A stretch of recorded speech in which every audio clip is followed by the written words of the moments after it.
Vamos a tomar contacto con el senador Bartolomé Robles, senador de la provincia, de la oposición política, para hablar sobre esta nueva conformación de la Suprema Corte de Justicia de la provincia, con la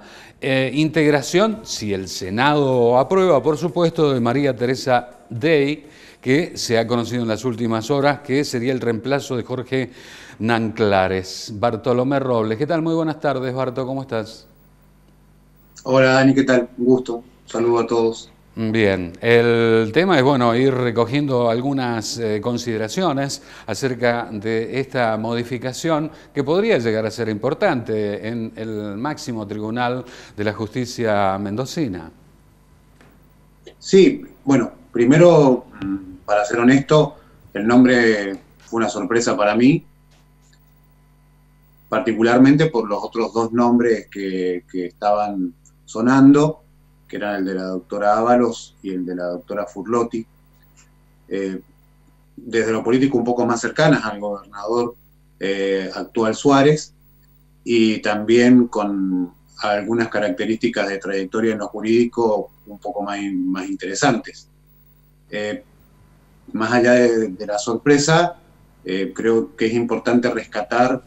la equiparación o la equidad en cuanto al género. Esto de que haya cada vez más mujeres ocupando lugares importantes y de decisión en todas las organizaciones, creo que es fundamental y es digno de destacar. Ahora, depende de las características, porque hay mujeres que realmente aplican políticas que están, o por lo menos se manifiestan de manera contraria a una política de género, más allá de su Claro, condición, justamente ¿no? por eso te hacía esa aclaración de que me parecía importante rescatar la equiparación o la equidad de género en el acceso a los cargos públicos, lo que es muy diferente a tener perspectiva de género. Yo creo que perspectiva de género debemos tener todos, no solamente, digo, se le tiene que pedir a una mujer que tenga perspectiva de género, y creo que en los tiempos que corren lo que tenemos que tener es perspectiva diversa. Hoy a quienes nos toca formar nuevos profesionales, e incluso se da la paradoja de que cuando hablamos de los animales nos toca decirles a nuestros alumnos que sus mascotas son cosas muebles, cuando hay toda una cuestión en el mundo de empezar a hablar de seres vivos no humanos, o quienes estamos por ahí más especializándonos en lo que tiene que ver con el derecho y las nuevas tecnologías, empezamos a ver alguna caracterización en el mundo que ya habla de seres virtuales, es decir, con todo esto de la inteligencia artificial. ¿A qué voy con esto? Que rescato de la visión del gobernador la equiparación o la equidad de género para el acceso de mujeres a los cargos de decisión, lo que puede o no significar, dependiendo la característica de la persona que acceda al cargo, que tenga o no perspectiva de género o perspectiva diversa, como te Lo explicaba que recién. se puede mencionar como para que la gente entienda un poco más el tema de la diversidad, perspectiva de diversidad, de género, eso que se comenta permanentemente en los medios de comunicación, pero a veces no se define. ¿Podríamos avanzar un poco en el tema para entenderlo mejor? Mira, la forma más sencilla o que yo encontré para entenderlo y para manejarme en la vida es que uno cuando está en un lugar o en su vida misma o alcanza con ver hoy a los jóvenes o a los niños, si se quiere, que tienen esta nueva visión de la realidad, esta perspectiva de género o esta perspectiva diversa, habla de una igualdad sin, con las consideraciones de igualdad en cada, que haya iguales entre iguales,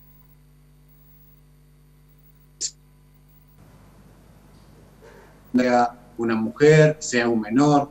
que sea una persona que tenga diversidad de género,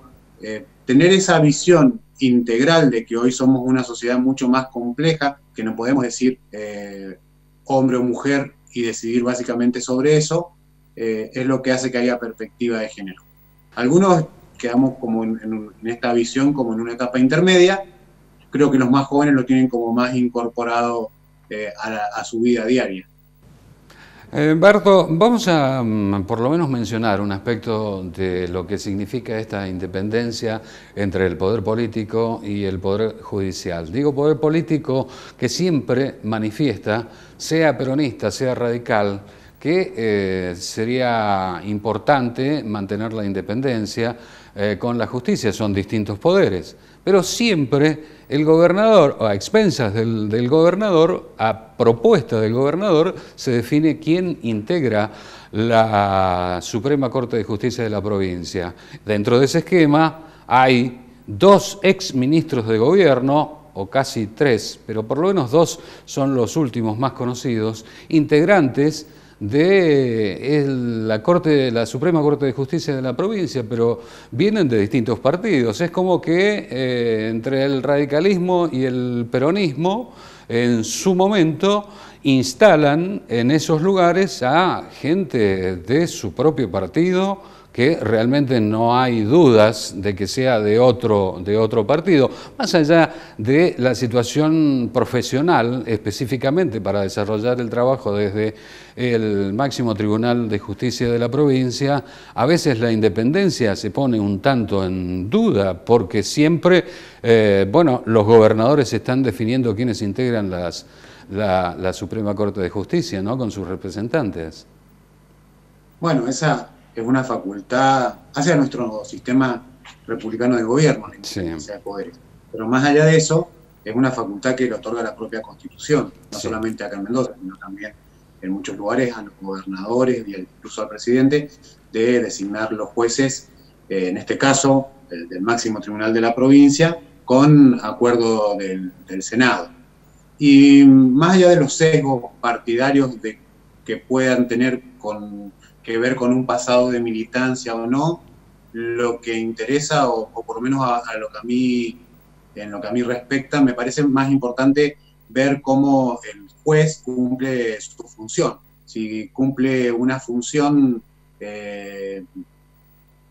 tipo muy abiertamente política, o si cumple su función con la independencia que marca una vez que esté en la función del cargo. Digo, no vamos a poder evitar esto del sesgo político de uno u otro candidato. De hecho, en la Corte de Mendoza lo ha habido siempre desde el principio, pero lo que es sumamente importante es que quien acceda a un cargo de esa magnitud cumpla con los requisitos que exige la Constitución de la provincia de Mendoza para poder llegar al mismo. Y también es importante tener en cuenta qué poder judicial queremos para la provincia de Mendoza. Digo, entendiendo esta institucionalidad, es importante saber cómo sería en estos nuevos tiempos, por ahí una nueva organización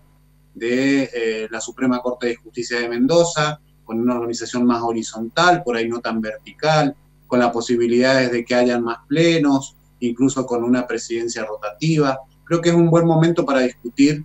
esos temas, y también en base a los perfiles que son, si vos querés, algunas de las cosas que a mí más me llamaron la atención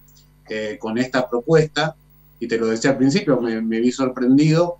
porque obviamente que el sesgo de la candidata que propone el gobernador de la provincia de Mendoza está vinculada al derecho penal. Yo creo que a un modelo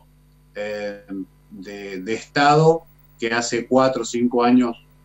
viene haciéndose fuerte dentro de la justicia de la provincia de Mendoza, y que